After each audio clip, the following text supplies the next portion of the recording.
Thank you. You talk about being patient there. I mean, you had such a phenomenal season last year as well, especially with the Olympics at the end. No one really talks about what it's like to come out of such a season like that and then to come into the next one. How are you finding that? I was so motivated after the Olympics, I really was. I couldn't wait to get back to training. My coach had to be like, right, calm down.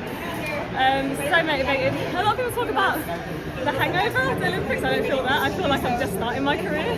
That was my first kind of time competing with the best in the world. I went to Oregon, but I don't count that World Championship. So yeah, it was like my first part of the cherry, and I just wanted to experience it more. So I was super motivated, but it's really hard to stay patient this year. The champs are so much later, and so we're still kind of holding on to that training load, and it's hard to kind of tell yourself it will come, but it kind of feels like we're getting into that space now.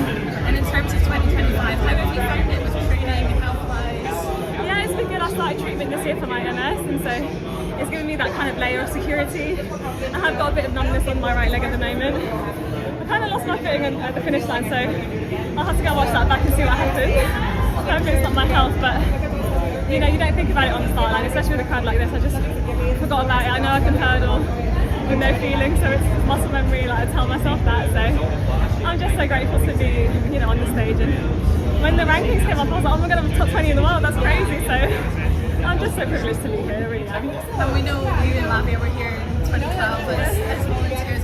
Is this something in your calendar that you're like, I must do that again? Yeah, for sure. You know, when the Diamond League calendar comes out, you see your event is Diamond League.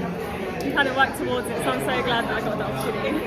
And we heard this morning as well that the government are backing the World Championships to be here in 2029. What's your thoughts on that? How great would that be to come back here? Everyone's like, hold on for another year. I always said LA would be my last lap.